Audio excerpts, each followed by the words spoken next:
ವಿದ್ಯಾರ್ಥಿಗಳೇ, ನಾವೀಗಾಗಲೇ ಕಳೆದ ಅವಧಿಯಲ್ಲಿ ಭಾರತೀಯ ಸಾಮಾಜಿಕ ವ್ಯವಸ್ಥೆಯಲ್ಲಿ ಕಂಡುಬರುವಂತಹ ವೈವಿಧ್ಯತೆಯ ವಿಧಗಳ ಬಗ್ಗೆ ಇಲ್ಲವೇ ಸ್ವರೂಪದ ಬಗ್ಗೆ ಅರ್ಥೈಸಿಕೊಳ್ಳುವುದರ ಜೊತೆಗೆ ಆ ಒಂದು ವಿಷಯ ವಸ್ತುವಿನ ಮೇಲೆ ಯಾವ ರೀತಿಯಾಗಿ 1 ಮತ್ತು 2 ಅಂಕದ ಪ್ರಶ್ನೆಗಳು ಕೇಳಲ್ಪಡ್ತಾವೆ ಎಂಬುದರ ಬಗ್ಗೆ ಕೂಡ ಅರ್ಥೈಸಿಕೊಂಡಿದ್ದೇವೆ. ವಿದ್ಯಾರ್ಥಿಗಳೇ, ಈ ಅವಧಿಯಲ್ಲಿ ನಾವು ಭಾರತೀಯ ಸಾಮಾಜಿಕ ವ್ಯವಸ್ಥೆಯಲ್ಲಿ ಕಂಡುಬರುವಂಥ ವೈವಿಧ್ಯತೆಯ ಸ್ವರೂಪ ಅಥವಾ ವಿವಿಧತೆಯನ್ನು ಅರ್ಥೈಸಿಕೊಂಡಿದ್ದು, ಈಗ ಭಾರತೀಯ ಸಾಮಾಜಿಕ ವ್ಯವಸ್ಥೆಯಲ್ಲಿ ಕಂಡುಬರುವಂಥ ಏಕತೆ ಇಲ್ಲವೇ ಐಕ್ಯತೆಯ ಬಗ್ಗೆ ಅರ್ಥೈಸಿಕೊಳ್ಳುವ ಇಲ್ಲವೇ ತಿಳಿದುಕೊಳ್ಳುವಂತಹ ಒಂದು ಪ್ರಯತ್ನವನ್ನು ಮಾಡೋಣ. ವಿದ್ಯಾರ್ಥಿಗಳೇ, ಭಾರತೀಯ ಸಮಾಜದಲ್ಲಿ ಮೇಲೋಟಕ್ಕೆ ಕಂಡುಬರುವ ಹಲವಾರು ವೈವಿಧ್ಯತೆಗಳ ನಡುವೆಯೂ ಒಂದು ಸಮಾಜವಾಗಿ ಅದು ರಾಷ್ಟ್ರೀಯ ಅಸ್ತಿತ್ವವನ್ನು ಉಳಿಸಿಕೊಂಡಿದೆ. ಭಾರತೀಯ ಸಂಸ್ಕೃತಿಯು ಏಕತೆ ಮತ್ತು ವೈವಿಧ್ಯತೆ ಎಂಬ ಎರಡೂ ರೀತಿಯ ಸ್ವರೂಪವನ್ನು ಹೊಂದಿದೆ. ವೈವಿಧ್ಯತೆಯಲ್ಲಿ ಏಕತೆ ಎಂಬುದು ಭಾರತೀಯ ಸಮಾಜದ ವಿಶೇಷತೆ ಎಂದರೂ ಅತಿಶಯೋಕ್ತಿಯಾಗಲಾರದು. ನೋಡಿ ವಿದ್ಯಾರ್ಥಿಗಳೇ, ಭಾರತೀಯ ಸಮಾಜದಲ್ಲಿ ಮೇಲ್ನೋಟಕ್ಕೆ ಕಂಡುಬರುವ ಹಲವಾರು ವೈವಿಧ್ಯತೆಗಳು ನಾವು ಈಗಾಗಲೇ ಕಳೆದ ಅವಧಿಯಲ್ಲಿ ಅರ್ಥೈಸಿಕೊಂಡಿದ್ದೇವೆ. ಭಾರತೀಯ ಸಮಾಜ ಭೌಗೋಳಿಕ ಇಲ್ಲವೇ ಪ್ರಾಂತೀಯವಾಗಿ, ಭಾಷಾತ್ಮಕವಾಗಿ, ಧಾರ್ಮಿಕವಾಗಿ, ಸಾಂಸ್ಕೃತಿಕವಾಗಿ ಹಾಗೂ ಜನಾಂಗೀಯವಾಗಿ ಹಲವಾರು ವೈವಿಧ್ಯತೆಗಳು, ವಿಶಿಷ್ಟತೆಗಳು ನಮಗೆ ಕಂಡು ಬರ್ತಾ ಇದೆ. ಅಂತ ಭಾರತೀಯ ಸಾಮಾಜಿಕ ವ್ಯವಸ್ಥೆಯಲ್ಲಿ ಮೇಲ್ನೋಟಕ್ಕೆ ಕಂಡುಬರುವಂತಹ ಹಲವಾರು ವೈವಿಧ್ಯತೆಗಳ ನಡುವೆಯೂ ಕೂಡ ಭಾರತ ಒಂದು ಸಮಾಜವಾಗಿ, ಒಂದು ರಾಷ್ಟ್ರವಾಗಿ ತನ್ನ ಅಸ್ತಿತ್ವವನ್ನು ಹಾಗೆಯೇ ಉಳಿಸಿಕೊಂಡು ಬಂದಿದೆ ಎಂಬುದನ್ನು ಯಾವುದೇ ಕಾರಣಕ್ಕೂ ನಾವು ಮರೆಯುವ ಹಾಗಿಲ್ಲ. ಹಲವಾರು ವೈವಿಧ್ಯತೆಗಳ ನಡುವೆಯೂ ಕೂಡ ಅದು ಒಂದು ಸಮಾಜವಾಗಿ, ಒಂದು ರಾಷ್ಟ್ರವಾಗಿ ತನ್ನ ರಾಷ್ಟ್ರೀಯ ಅಸ್ತಿತ್ವವನ್ನು ಹಾಗೆಯೇ ಉಳಿಸಿಕೊಂಡು ಬಂದಿದೆ. ಭಾರತೀಯ ಸಂಸ್ಕೃತಿಯು ಏಕತೆ ಮತ್ತು ವೈವಿಧ್ಯತೆ ಎಂಬ ಎರಡೂ ರೀತಿಯ ಸ್ವರೂಪವನ್ನು ಹೊಂದಿದೆ. ನಮ್ಮಲ್ಲಿ ಏನು ಒಂದು ಭಾರತೀಯ ಸಾಮಾಜಿಕ ವ್ಯವಸ್ಥೆಯಲ್ಲಿ ಸಂಸ್ಕೃತಿ ಇಲ್ಲ, ಆ ಸಂಸ್ಕೃತಿಯು ಏಕತೆ ಮತ್ತು ವೈವಿಧ್ಯತೆ ಎಂಬ ಎರಡೂ ರೀತಿಯಾಗಿರ್ತಕ್ಕಂಥ ಸ್ವರೂಪವನ್ನು ಅದು ಉಳಿಸಿಕೊಂಡು ಬಂದಿದೆ ಅಥವಾ ಹೊಂದಿದೆ. ಇವತ್ತು ಹಲವಾರು ಧರ್ಮಗಳ, ಅವುಗಳ ಪಂಥಗಳ, ಪಂಗಡಗಳ, ಪ್ರಾಂತಗಳ ಜನರು ನೆಲೆಸಿರುವುದರಿಂದ ತಮ್ಮದೇ ಆಗಿರತಕ್ಕಂಥ ಒಂದು ಸಾಂಸ್ಕೃತಿಕ ಅಂಶಗಳನ್ನು ಅವರು ರೂಢಿಸಿಕೊಂಡಿರುವುದರಿಂದ ಸಹಜವಾಗಿ ಸಾಂಸ್ಕೃತಿಕ ವೈವಿಧ್ಯತೆಯು ಕೂಡ ಕಂಡು ಬರ್ತದ. ಅಂತ ಸಾಂಸ್ಕೃತಿಕ ವೈವಿಧ್ಯತೆಯೂ ಕೂಡ ವೈವಿಧ್ಯತೆಯಂತೆ ಒಂದು ಏಕತೆಯನ್ನು ಕೂಡ ಇಲ್ಲಿ ನಾವು ಕಾಣಬಹುದಾಗಿದೆ. ಹೀಗಾಗಿ ಭಾರತೀಯ ಸಂಸ್ಕೃತಿಯು ಏಕತೆ ಮತ್ತು ವೈವಿಧ್ಯತೆ ಎಂಬ ಎರಡೂ ರೀತಿಯ ಸ್ವರೂಪವನ್ನು ಹೊಂದಿದೆ. ವೈವಿಧ್ಯತೆಯಲ್ಲಿ ಏಕತೆ ಎಂಬುದು ಭಾರತೀಯ ಸಮಾಜದ ಒಂದು ವಿಶೇಷತೆ ಎಂದರೂ ಅತಿಶಯೋಕ್ತಿಯಾಗಲಾರದು. ನಮ್ಮಲ್ಲಿ ಸಾಕಷ್ಟು ವೈವಿಧ್ಯತೆಗಳು ಇದ್ದಾಗ್ಯೂ ಕೂಡ ಏಕತೆ ಎಂಬುದು ನಮ್ಮ ಭಾರತೀಯ ಸಮಾಜದ ಒಂದು ವಿಶೇಷತೆ ಎಂದರೂ ಕೂಡ ಅತಿಶಯೋಕ್ತಿಯಾಗಲಾರದು. ಏಕತೆಯ ಇಲ್ಲವೇ ಐಕ್ಯತೆಯ ಅರ್ಥ, ಮೀನಿಂಗ್ ಆಫ್ ಯೂನಿಟಿ. ಏಕತೆ ಎಂದರೇನು, ಐಕ್ಯತೆ ಅಂದರೇನು, ಯಾವುದನ್ನು ಐಕ್ಯತೆ ಅಂತೀವಿ, ಯಾವುದನ್ನು ಏಕತೆ ಅಂತೀವಿ ಅನ್ನೋ ನಾವಿಲ್ಲಿ ಅರ್ಥೈಸಿಕೊಂಡ ನಂತರ ಏಕತೆಯ ವಿಧಗಳ ಬಗ್ಗೆ, ಏಕತೆಯ ಸ್ವರೂಪಗಳ ಬಗ್ಗೆ ತಿಳಿದುಕೊಳ್ಳುವ ಇಲ್ಲವೇ ಅರ್ಥೈಸಿಕೊಳ್ಳುವ ಒಂದು ಪ್ರಯತ್ನವನ್ನು ಮಾಡೋಣ. ವಿದ್ಯಾರ್ಥಿಗಳೇ, ಏಕತೆ ಎಂಬುದು ನಾವೆಲ್ಲ ಒಂದು ಇಲ್ಲವೇ ನಾವು ಎಂಬ ಭಾವನೆಯನ್ನು ಸೂಚಿಸುವ ಒಂದು ಪರಿಕಲ್ಪನೆಯಾಗಿದೆ. ವಿಭಿನ್ನ ಸಂಸ್ಕೃತಿಯನ್ನು ಹೊಂದಿದ ಜನರು ಅತ್ಯುಚ್ಚ ಮಟ್ಟದ ಸಹಕಾರ, ಪರಸ್ಪರ ಅರಿವು, ಹಂಚಿಕೊಳ್ಳಲ್ಪಡುವ ಮೌಲ್ಯಗಳು, ಸಮಾನ ಅನನ್ಯತೆ ಹಾಗೂ ರಾಷ್ಟ್ರೀಯ ಪ್ರಜೆಗಳ ಮೂಲಕ ಒಂದುಗೂಡುವುದೇ ಏಕತೆಯಾಗಿದೆ. ಇಲ್ಲಿ ಏಕತೆ ಎಂಬುದು ನಾವೆಲ್ಲ ಒಂದು ಇಲ್ಲವೇ ನಾವು ಎಂಬ ಭಾವನೆಯನ್ನ ಸೂಚಿಸುವಂತ ಒಂದು ಪರಿಕಲ್ಪನೆಯಾಗಿದೆ.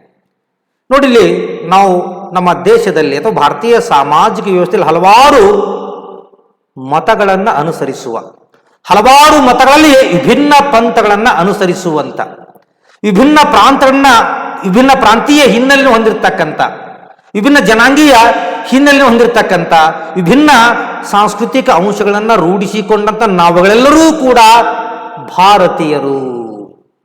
ನಾವೆಲ್ಲ ಭಾರತದ ಮಕ್ಕಳು. ನಾವೆಲ್ಲ ಒಂದು. ನಮ್ಮ ಧರ್ಮ ಯಾವುದೇ ಆಗಿರಲಿ, ನಮ್ಮ ಜಾತಿ ಯಾವುದೇ ಆಗಿರಲಿ, ನಮ್ಮ ಪಂಥ ಯಾವುದೇ ಆಗಿರಲಿ, ನಮ್ಮ ಪ್ರಾಂತ ಯಾವುದೇ ಆಗಿರಲಿ, ನಾವು ಆಡುವಂಥ ಭಾಷೆ ಯಾವುದೇ ಆಗಿರಲಿ, ನಾವೆಲ್ಲರೂ ಕೂಡ ಭಾರತೀಯರು. ನಾವೆಲ್ಲ ಏನು ಭಾರತಾಂಬೆಯ ಮಕ್ಕಳು ಎನ್ನುವಂಥ ಮನೋಭಾವನೆಯನ್ನ ಸೂಚಿಸುವಂತ ಒಂದು ಪರಿಕಲ್ಪನೆಯೇ ಏಕತೆಯಾಗಿದೆ. ಹೀಗಾಗಿ ಏಕತೆ ಎಂಬುದು ನಾವೆಲ್ಲ ಒಂದು, ಇಲ್ಲವೇ ನಾವು ಎಂಬ ಭಾವನೆಯನ್ನ ಸೂಚಿಸುವ ಒಂದು ಪರಿಕಲ್ಪನೆಯಾಗಿದೆ. ವಿಭಿನ್ನ ಸಂಸ್ಕೃತಿಯನ್ನು ಹೊಂದಿದ ಜನರು ಇವತ್ತು ಬೇರೆ ಬೇರೆ ಧರ್ಮಗಳ ಹಿನ್ನೆಲೆಯನ್ನ, ಬೇರೆ ಬೇರೆ ಪ್ರಾಂತಗಳ ಹಿನ್ನೆಲೆಯನ್ನ, ಬೇರೆ ಬೇರೆ ಪಂಥಗಳ ಹಿನ್ನೆಲೆಯನ್ನು ಹೊಂದಿರತಕ್ಕಂಥ ನಾವುಗಳು ನಮ್ಮ ಜೀವನವನ್ನ ಸಾಗಿಸಿಕೊಂಡು ಹೋಗುವ ಸಲುವಾಗಿ ನಮ್ಮದೇ ಇರತಕ್ಕಂಥ ಒಂದು ಜೀವನ ವಿಧಾನವನ್ನು ನಾವು ರೂಢಿಸಿಕೊಂಡಿದ್ದೇವೆ. ನಮ್ಮ ಜೀವನದ ವಿಧಾನದಲ್ಲಿ ವಿಭಿನ್ನವಾಗಿರ್ತಕ್ಕಂಥ ಸಂಸ್ಕೃತಿ, ಅದು ಉಡುಗೆ ತೊಡುಗೆಯಾಗಿರಬಹುದು, ಆಚಾರ ವಿಚಾರಗಳಾಗಿರ್ಬೋದು, ನಂಬಿಕೆಗಳಾಗಿರ್ಬೋದು, ಪದ್ಧತಿ ಪರಂಪರೆಗಳಾಗಿರ್ಬೋದು, ಮೊದಲಾದ ಅಂಶಗಳನ್ನು ನಾವು ಇಲ್ಲಿ ರೂಢಿಸಿಕೊಂಡಿವಿ. ಅಂತ ವಿಭಿನ್ನ ಸಂಸ್ಕೃತಿಯನ್ನ ಹೊಂದಿರುವಂಥ ಜನರು ಅತ್ಯುಚ್ಚ ಮಟ್ಟದ ಸಹಕಾರ. ಏನ್ರಪ್ಪ ನಾವೇನು ಕೊಂಡೊಯ್ದೈತೆ, ಬರುವಾಗ ಏನೂ ತರಲಿಲ್ಲ, ಹೋಗುವಾಗ ಏನೂ ಕೂಡ ನಾವು ಕೊಂಡೊಯ್ಯುವುದಿಲ್ಲ, ಇರುವ ಈ ದಿನಮಾನದೊಳಗ ನಾವೆಲ್ಲರೂ ಒಂದು ಎನ್ನುವಂಥ ಭಾವನೆಯನ್ನ ಬೆಳೆಸಿಕೊಳ್ಳುವುದರ ಮೂಲಕ ಪರಸ್ಪರ ಸಹಕಾರಯುತವಾಗಿಯೂ ಜೀವಿಸಿದ ಸಾಕು, ನಮ್ಮ ಜೀವನ ಸುಲಲಿತವಾಗಿ ಸಾಗುತ್ತದೆ. ಈ ಸಹಕಾರ ಎಂಬ ತಳಹದಿಯ ಮೇಲೆ ಈ ಸಮಾಜ ಎಂಬ ಕಟ್ಟಡ ನಿರ್ಮಿಸಲ್ಪಟ್ಟಿದೆ. ಹೀಗಾಗಿ ನಮ್ಮ ಜಾತಿ ಯಾವುದೇ ಆಗಿರಲಿ, ನಮ್ಮ ಧರ್ಮ ಯಾವುದೇ ಆಗಿರಲಿ, ನಮ್ಮ ಭಾಷೆ ಯಾವುದೇ ಆಗಿರಲಿ, ನಾವು ಯಾವುದೇ ಜನಾಂಗದ ಹಿನ್ನೆಲೆಯನ್ನು ಹೊಂದಿರಲಿ, ನಾವೆಲ್ಲರೂ ಕೂಡ ಪರಸ್ಪರ ಅತ್ಯುಚ್ಚ ಮಟ್ಟದ ಸಹಕಾರವನ್ನು ನಾವು ಹೊಂದಬೇಕಾಗಿದೆ, ಸಹಕಾರವನ್ನು ಪಡಿಬೇಕಾಗಿದೆ, ಸಹಕಾರವನ್ನು ನೀಡಬೇಕಾಗಿದೆ ಅನ್ನುವಂಥ ಪರಸ್ಪರ ಹರಿವು, ಹಂಚಿಕೊಳ್ಳಲ್ಪಡುವಂಥ ಮೌಲ್ಯಗಳು. ನಮ್ಮ ಭಾರತೀಯ ಸಾಮಾಜಿಕ ವ್ಯವಸ್ಥೆಯಲ್ಲಿ ಅನೇಕ ಮತೀಯ ಜನರು ಇರುವುದರಿಂದ ಒಂದೊಂದು ಮತಕ್ಕೂ ಕೂಡ ವಿಭಿನ್ನವಾಗಿರ್ತಕ್ಕಂಥ ಸಾಮಾಜಿಕ ಮೌಲ್ಯಗಳಿವೆ. ಅದು ಹಿಂದೂಗಳ ಸಾಮಾಜಿಕ ಮೌಲ್ಯ ಬೇರೆ ಬೇರೆ ಆಗಿವೆ, ಕ್ರೈಸ್ತರ ಸಾಮಾಜಿಕ ಮೌಲ್ಯಗಳು ಬೇರೆ ಬೇರೆ ಆಗಿವೆ, ಇಸ್ಲಾಮರ ಸಾಮಾಜಿಕ ಮೌಲ್ಯಗಳು ಬೇರೆ ಬೇರೆ ಆಗಿವೆ. ಅದೇ ರೀತಿ ಕ್ರೈಸ್ತ, ಬೌದ್ಧ, ಸಿಖ್, ಯಹೂದಿ, ಪಾರ್ಸಿ ಈ ಎಲ್ಲ ಮತಧರ್ಮಗಳ ಜನರು ಸಾಮಾಜಿಕ ಮೌಲ್ಯಗಳು ಏನಾಗಿವೆ, ಬೇರೆ ಬೇರೆ ಆಗಿವೆ. ಅಂತ ಮೌಲ್ಯಗಳನ್ನು ಪರಸ್ಪರ ಹಂಚಿಕೊಳ್ಳುವುದರ ಮೂಲಕ, ಪರಸ್ಪರ ಎರವಲು ನೀಡುವ, ಎರವಲು ಪಡೆಯುವುದರ ಮೂಲಕ ಸಮಾನವಾಗಿರತಕ್ಕಂಥ ಒಂದು ಅನನ್ಯತೆ ಹಾಗೂ ರಾಷ್ಟ್ರೀಯ ಪ್ರಜೆಗಳ ಮೂಲಕ ನಾವೆಲ್ಲರೂ ಒಗ್ಗೂಡುವುದು, ಒಂದುಗೂಡುವುದೇ ಏಕತೆಯಾಗಿದೆ ಅಥವಾ ಐಕ್ಯತೆಯಾಗಿದೆ ನಾವಿಲ್ಲಿ ಸ್ಪಷ್ಟಪಡಿಸಬಹುದಾಗಿದೆ. ಹೀಗಾಗಿ ಏಕತೆ ಎಂದರೆ ಬೇರೇನೂ ಅಲ್ಲ ವಿದ್ಯಾರ್ಥಿಗಳೇ, ಏಕತೆ ಎಂಬುದು ನಾವೆಲ್ಲ ಒಂದು, ಇಲ್ಲವೇ ನಾವು ಎಂಬ ಭಾವನೆಯನ್ನ ಸೂಚಿಸುವ ಪರಿಕಲ್ಪನೆಯಾಗಿದೆ. ವಿಭಿನ್ನ ಸಂಸ್ಕೃತಿಯನ್ನು ಹೊಂದಿದ ಜನರು ಅತ್ಯುಚ್ಚ ಮಟ್ಟದ ಸಹಕಾರ, ಪರಸ್ಪರ ಹರಿವು, ಹಂಚಿಕೊಳ್ಳಲ್ಪಡುವಂಥ ಮೌಲ್ಯಗಳು, ಸಮಾನ ಅನ್ಯೋನ್ಯತೆ ಹಾಗೂ ರಾಷ್ಟ್ರೀಯ ಪ್ರಜೆಗಳ ಮೂಲಕ ಒಂದುಗೂಡುವುದೇ ಏಕತೆಯಾಗಿದೆ. ಭಾರತದಲ್ಲಿ ಏಕತೆಯ ಸ್ವರೂಪ, ವಿಧಗಳು ಇಲ್ಲವೇ ಅಂಶಗಳು. ಭಾರತದಲ್ಲಿ ಏಕತೆಯ ಸ್ವರೂಪ, ವಿಧಗಳು ಇಲ್ಲವೇ ಅಂಶಗಳು. The nature are types of unity in India. ವಿದ್ಯಾರ್ಥಿಗಳೇ, ಯಾವ ರೀತಿಯಾಗಿ ನಮ್ಮ ಭಾರತೀಯ ಸಾಮಾಜಿಕ ವ್ಯವಸ್ಥೆಯಲ್ಲಿ ಕಂಡುಬರುವಂತಹ ವೈವಿಧ್ಯತೆಗಳನ್ನ ನಾವು ಗುರುತಿಸಿದೀವೋ ಅದೇ ರೀತಿಯಾಗಿ ಅಂತ ವೈವಿಧ್ಯತೆಗಳಲ್ಲೂ ಕೂಡ ಏಕತೆಯನ್ನ ನಾವು ಕೂಡ ಗುರುತಿಸಿದ್ದೇವೆ ಅಂತ ಭಾರತದಲ್ಲಿ ಕಂಡುಬರುವ, ಭಾರತದಲ್ಲಿ ಕಾಣುಬರುವಂತಹ ಏಕತೆಯ ಅಂಶಗಳನ್ನ, ಏಕತೆಯ ಸ್ವರೂಪವನ್ನ, ಏಕತೆಯ ವಿಧಗಳನ್ನ ಪ್ರಮುಖವಾಗಿ ಇಲ್ಲಿ 4 ಅಂಶಗಳಲ್ಲಿ ಅಥವಾ ಸಂಗತಿಗಳಲ್ಲಿ ಗುರುತಿಸಿದ್ದು. ಒಂದು ಭೌಗೋಳಿಕ ಇಲ್ಲವೇ ಪ್ರಾಂತೀಯ ಏಕತೆ, 2 ಭಾಷಾ ಏಕತೆ, 3 ಧಾರ್ಮಿಕ ಏಕತೆ, 4 ಸಾಂಸ್ಕೃತಿಕ ಏಕತೆ. ಪ್ರಮುಖವಾಗಿ ಇಲ್ಲಿ ನಾವು 4 ಏಕತೆಯನ್ನ 4 ಅಂಶಗಳಲ್ಲಿ, ಸಂಗತಿಗಳಲ್ಲಿ ಗುರುತಿಸುವಂತ ಪ್ರಯತ್ನ ಮಾಡ್ತಾ ಇದ್ವಿ ವಿದ್ಯಾರ್ಥಿಗಳೇ. ಇಂಥ ಭಾರತದಲ್ಲಿ ಕಂಡುಬರುವಂಥ ಏಕತೆಯ ವಿಧಗಳ ಬಗ್ಗೆ, ಏಕತೆಯ ಸ್ವರೂಪದ ಬಗ್ಗೆ, ಏಕತೆಯ ಅಂಶಗಳ ಬಗ್ಗೆ ಸವಿಸ್ತಾರವಾಗಿ ನಾವಿಲ್ಲಿ ಅರ್ಥೈಸಿಕೊಳ್ಳುವ ಒಂದು ಪ್ರಯತ್ನವನ್ನು ಮಾಡೋಣ ವಿದ್ಯಾರ್ಥಿಗಳೇ. ಒಂದು, ಭೌಗೋಳಿಕ ಇಲ್ಲವೇ ಪ್ರಾಂತೀಯ ಏಕತೆ. ಪ್ರಾಂತವೊಂದರ ಬಗ್ಗೆ ಅಲ್ಲಿನ ಜನಸಮುದಾಯವು ಹೊಂದಿದ ಏಕತೆಯ ಮನೋಭಾವನೆಯನ್ನ ಪ್ರಾಂತೀಯ ಐಕ್ಯತೆ ಎನ್ನಲಾಗುತ್ತದೆ. ಭಾರತದ ನೈಸರ್ಗಿಕ ಗಡಿಗೋಡೆಗಳು ಭೌಗೋಳಿಕ ಏಕತೆಯನ್ನ ಒದಗಿಸುತ್ತವೆ. ಭರತಖಂಡ ಇಲ್ಲವೇ ಭರತವರ್ಷ ಎಂಬ ಹೆಸರು ಕೂಡ ಭಾರತದ ಏಕತೆಯ ಸಂಕೇತವಾಗಿದೆ. ಇಲ್ಲಿ ಭೌಗೋಳಿಕ ಇಲ್ಲವೇ ಪ್ರಾಂತೀಯ ಏಕತೆ. ಪ್ರಾಂತವೊಂದರ ಬಗ್ಗೆ ಅಲ್ಲಿನ ಜನ ಸಮುದಾಯವು ಹೊಂದಿದ ಏಕತೆಯ ಮನೋಭಾವನೆಯನ್ನ ಪ್ರಾಂತೀಯ ಐಕ್ಯತೆ. ಇಡೀ ಒಂದು ದೇಶವನ್ನು ನಾವಿಲ್ಲಿ ಗಣನೆಗೆ ತೆಗೆದುಕೊಳ್ಳೋದಾರ, ಇಡೀ ಭಾರತವನ್ನೇ, ಇಡೀ ಭಾರತೀಯ ಸಮಾಜವನ್ನು ನಾವಿಲ್ಲಿ ಒಂದು ಪ್ರಾಂತ ಅನ್ನುವಂಥ ಅರ್ಥದಲ್ಲಿ ವಿಶ್ಲೇಷಿಸಬೇಕಾದ್ರೆ ಈ ಗಡಿಗೋಡೆಗಳ ವ್ಯಾಪ್ತಿಯಲ್ಲಿ ನಿಂತಿರ್ತಕ್ಕಂಥ ಜನ ಸಮುದಾಯ ಒಂದು ಏಕತೆಯ ಮನೋಭಾವನೆಯನ್ನು ಹೊಂದಿರ್ತಾರ. ಅಂತ ಏಕತೆಯ ಮನೋಭಾವನೆಯನ್ನ ಪ್ರಾಂತೀಯ ಏಕತೆ ಇಲ್ಲವೇ ಐಕ್ಯತೆ. ನಾವೆಲ್ಲರೂ ಕೂಡ ಭಾರತೀಯರು. ನಮ್ಮ ರಾಷ್ಟ್ರ ಭಾರತ.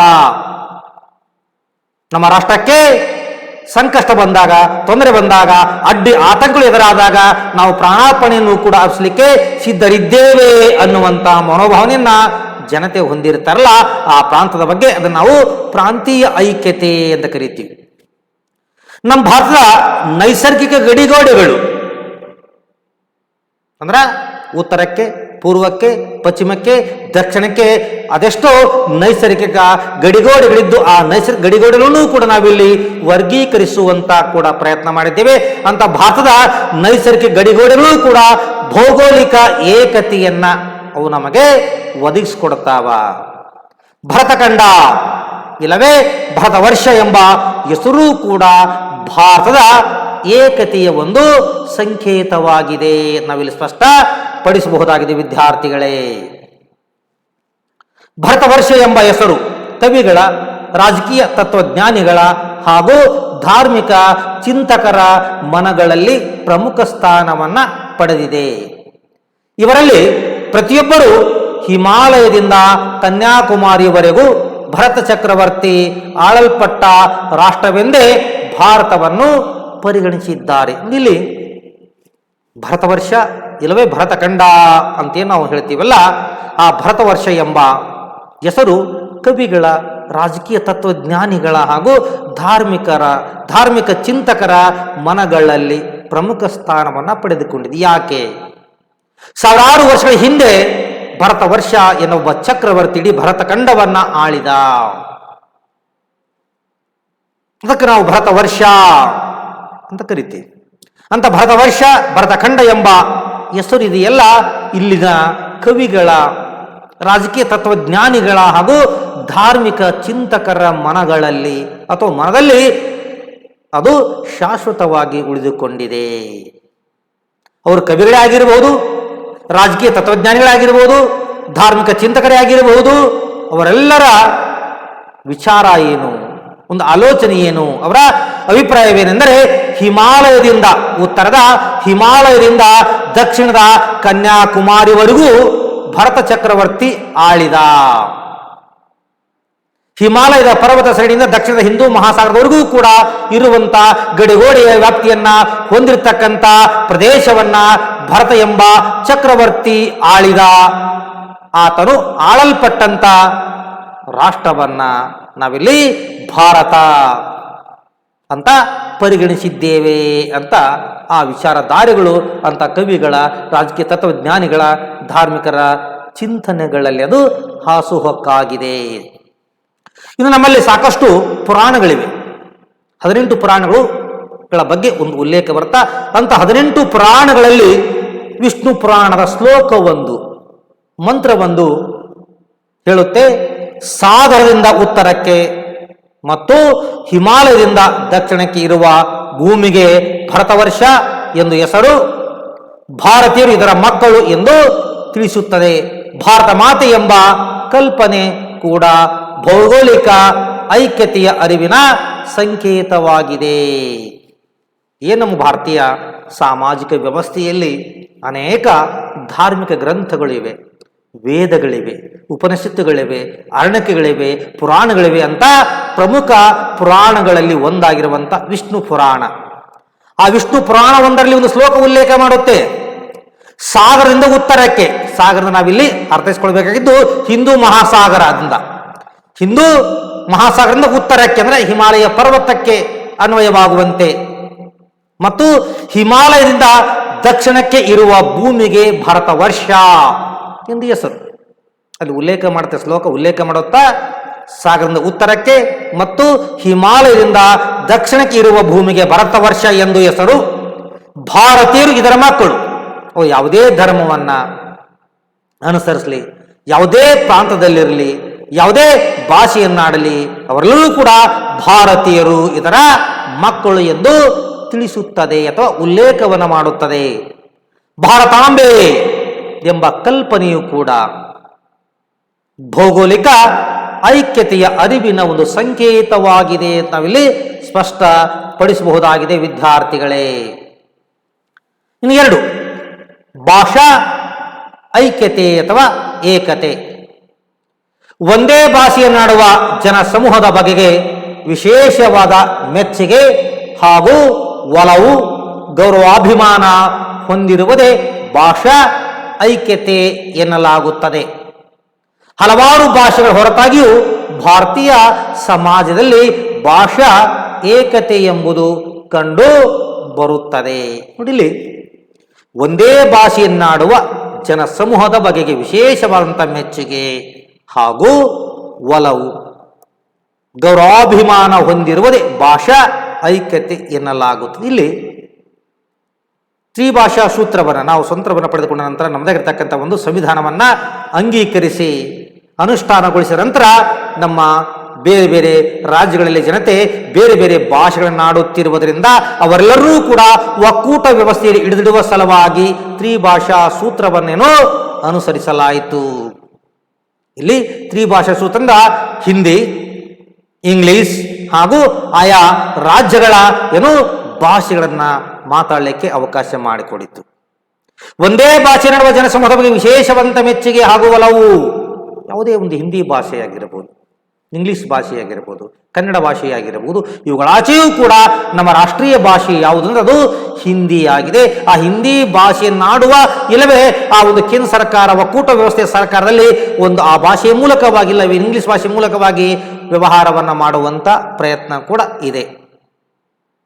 ಹಲವಾರು ಭಾಷೆಗಳ ಹೊರತಾಗಿಯೂ ಕೂಡ ನಮ್ಮಲ್ಲಿ ಸುಮಾರು ಹೇಳಿದ್ವಿ ಸಂವಿಧಾನ ಮಾನ್ಯತೆ ಮಾಡಿರುವಂತ ಅಧಿಕೃತ ಸ್ಥಾನಮಾಡಿರ್ತಕ್ಕಂಥ 22 ಭಾಷೆಗಳ ಜೊತೆಗೆ 1652 ಭಾಷೆಗಳಿವೆ. ಆ ಎಲ್ಲಾ ಭಾಷೆಗಳನ್ನಾಡುವಂತ ಜನಸಮೂಹ ನಮ್ಮ ದೇಶದ ಉದ್ದಗಲಕ್ಕೂ ಕೂಡ ಹರಿದು ಹಂಚಿ ಹೋಗಿದ್ದಾರೆ ಅಂತ ಹಲವಾರು ಭಾಷೆಗಳ ಹೊರತಾಗಿಯೂ ಭಾರತೀಯ ಸಮಾಜದಲ್ಲಿ ಭಾಷಾ ಏಕತೆ ಎಂಬುದು ನಮಗೆ ಗೋಚರವಾಗ್ತದೆ ಅಥವಾ ಕಂಡು ಬರ್ತದೆ. ಅದು ಯಾವ ರೀತಿಯಾಗಿ ಅನ್ನೋದನ್ನು ನಾವಿಲ್ಲಿ ಉಲ್ಲೇಖಿಸುವಂತ ಪ್ರಯತ್ನ ಮಾಡೋಣ ವಿದ್ಯಾರ್ಥಿಗಳೇ.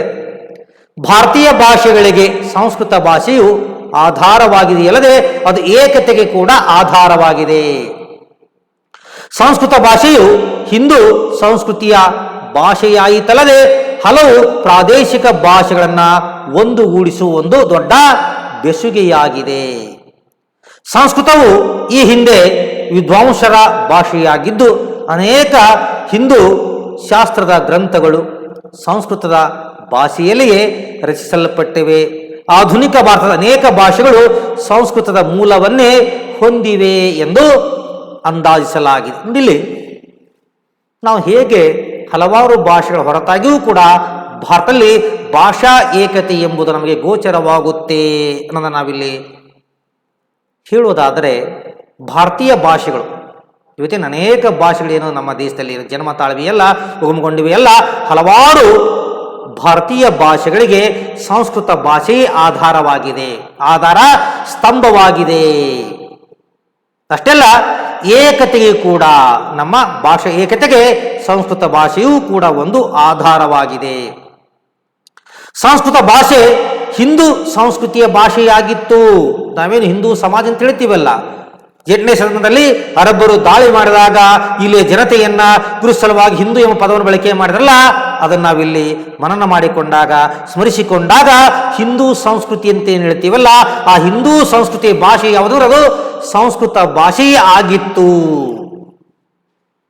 ಆ ಸಂಸ್ಕೃತ ಭಾಷೆ ನಮ್ಮಲ್ಲಿರುವಂಥ, ಅದರಲ್ಲಿ ವಿಶೇಷವಾಗಿ ಉತ್ತರ ಭಾರತದಲ್ಲಿರ್ತಕ್ಕಂಥ ಅನೇಕ ಪ್ರಾದೇಶಿಕ ಭಾಷೆಗಳನ್ನು ಒಗ್ಗೂಡಿಸುವ ಒಂದು ದೊಡ್ಡ ಬೆಸುಗೆಯಾಗಿದೆ.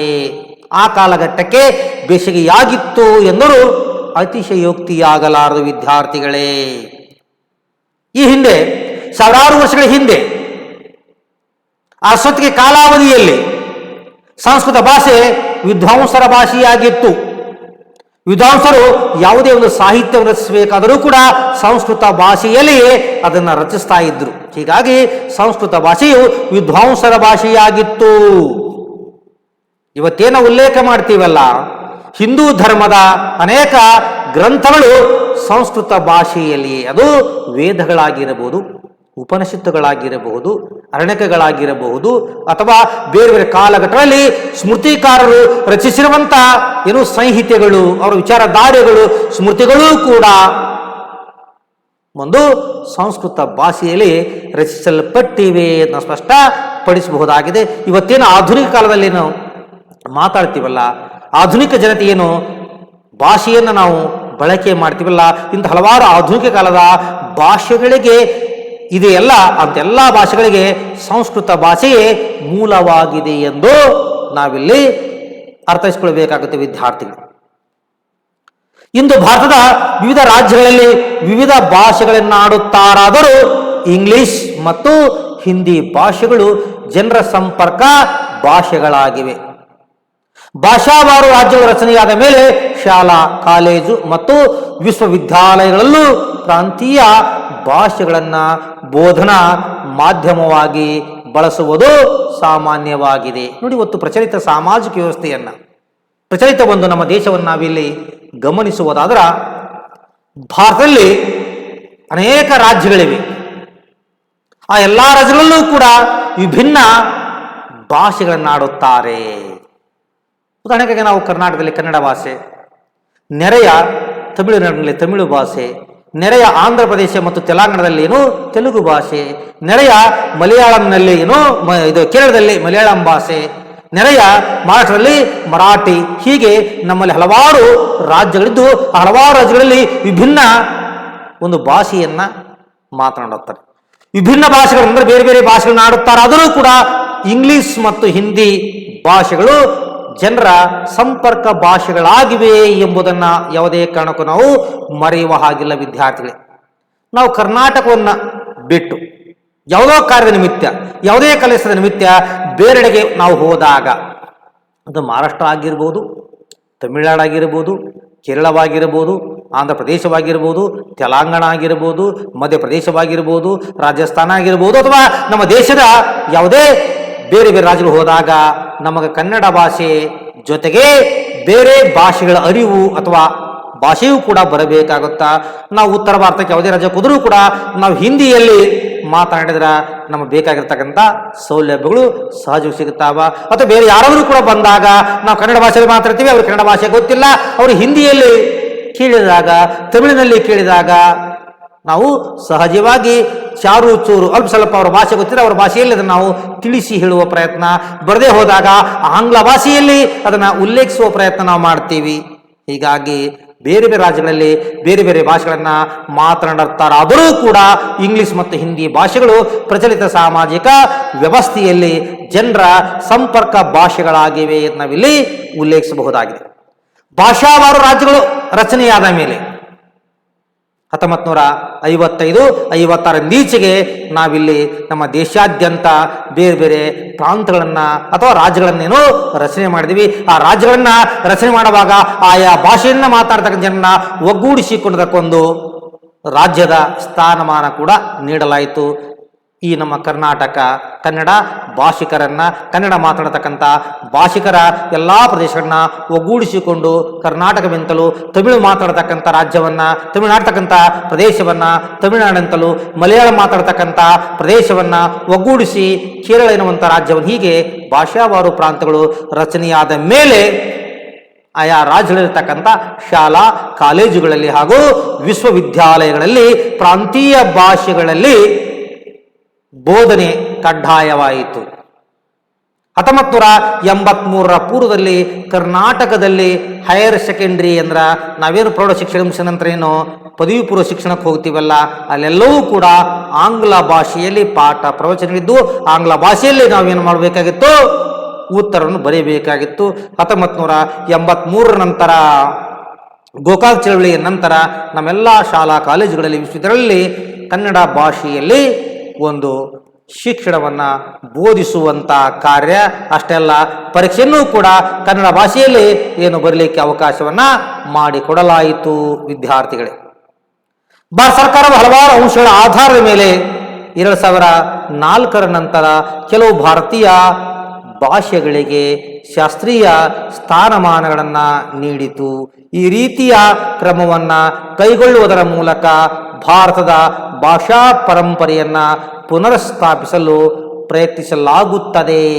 ನೋಡಿಲಿ, ಭಾರತ ಸರ್ಕಾರ ಅಥವಾ ಕೇಂದ್ರ ಸರ್ಕಾರ ಅನೇಕ ಸಂಗತಿಗಳ, ಅನೇಕ ಅಂಶಗಳ ಆಧಾರದ ಮೇಲೆ 2004ರ ನಂತರ ನಮ್ಮ ಕೆಲವಷ್ಟು ಪ್ರಾಂತೀಯ ಭಾಷೆಗಳಿಗೆ ಶಾಸ್ತ್ರೀಯ ಸ್ಥಾನಮಾನವನ್ನು ನೀಡುವಂತ ಆ ಭಾಷೆಯ ಪ್ರಾಚೀನತೆ, ಆ ಭಾಷೆಯಲ್ಲಿ ರಚಿತವಾಗಿರ್ತಕ್ಕಂಥ ಸಾಹಿತ್ಯ, ಆ ಭಾಷೆಗೆ ಇರ್ತಕ್ಕಂಥ ಏನೋ ಒಂದು ಗಡುತ್ವವನ್ನು, ಇನ್ನೂ ಹಲವಾರು ಅಂಶಗಳನ್ನು ಆಧಾರವಾಗಿ ಇಟ್ಕೊಂಡು ಶಾಸ್ತ್ರೀಯ ಸ್ಥಾನಮಾನವನ್ನು ನೀಡುವಂಥ ಪ್ರಯತ್ನ ಕೇಂದ್ರ ಸರ್ಕಾರ 2004ರಿಂದ ಈಚೆಗೆ ಮಾಡ್ತಾ ಬಂತು. ಅಂತ ಪ್ರಯತ್ನದಲ್ಲಿ ಯಾವ್ಯಾವ ಭಾಷೆಗಳಿಗೆ ಶಾಸ್ತ್ರೀಯ ಸ್ಥಾನಮಾನ ದೊರೆಯಿತು ಅಂತ ನೋಡಿದಾರ 2004ರಲ್ಲಿ ತಮಿಳು ಭಾಷೆಗೆ ಶಾಸ್ತ್ರೀಯ ಸ್ಥಾನಮಾನ ನೀಡಲಾಯಿತು. 2005ರಲ್ಲಿ ಸಂಸ್ಕೃತ ಭಾಷೆಗೆ ಶಾಸ್ತ್ರೀಯ ಸ್ಥಾನವನ್ನು ನೀಡಲಾಯಿತು.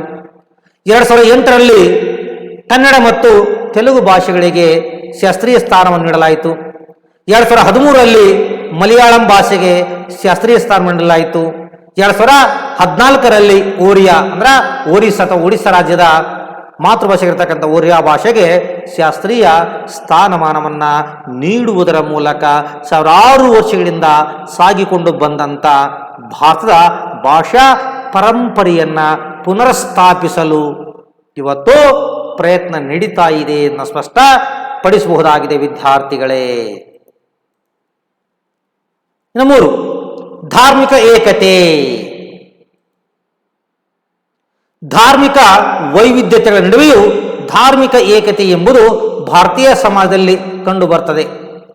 ಭಾರತದಲ್ಲಿರುವ ಪ್ರತಿಯೊಂದು ಧಾರ್ಮಿಕ ಸಮೂಹದ ನಂಬಿಕೆಗಳು ಒಂದೇ ಆಗಿವೆ. ಅಂದರೆ ಆತ್ಮ ಅವಿನಾಶಿ ಎಂಬ ನಂಬಿಕೆಯು ಎಲ್ಲ ಧರ್ಮಗಳಲ್ಲೂ ಕಂಡು ಬರುತ್ತದೆ. ನೋಡಿ ವಿದ್ಯಾರ್ಥಿಗಳು, ನಾವೀಗಾಗಲೇ ಕಳವದಿಯಲ್ಲಿ ಧಾರ್ಮಿಕ ವೈವಿಧ್ಯತೆಯ ಬಗ್ಗೆ ಅರ್ಥೈಸಿಕೊಂಡಿದ್ದೇವೆ.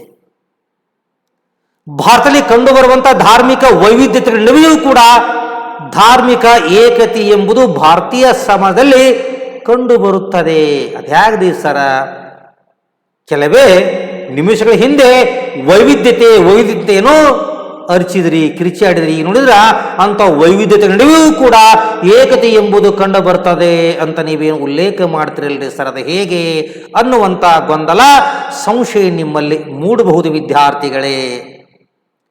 ಭಾರತದಲ್ಲಿರ್ತಕ್ಕಂಥ ಪ್ರತಿಯೊಂದು ಧಾರ್ಮಿಕ ಸಮೂಹದ ನಂಬಿಕೆಗಳು, ಅದು ಹಿಂದೂ ಆಗಿರಬಹುದು, ಇಸ್ಲಾಂ ಆಗಿರಬಹುದು, ಕ್ರೈಸ್ತವ ಆಗಿರಬಹುದು, ಜೈನವಾಗಿರಬಹುದು, ಬೌದ್ಧ ಆಗಿರಬಹುದು, ಸಿಖ್ ಆಗಿರಬಹುದು, ಪಾರ್ಸಿ ಆಗಿರಬಹುದು, ಯಹೂದಿ ಆಗಿರಬಹುದು, ಯಾವುದೇ ಧಾರ್ಮಿಕ ಸಮೂಹದರಾಗಿರ್ಬೋದು, ಆ ಧಾರ್ಮಿಕ ಸಮೂಹದ ನಂಬಿಕೆಗಳು ಒಂದೇ ಆಗಿವೆ.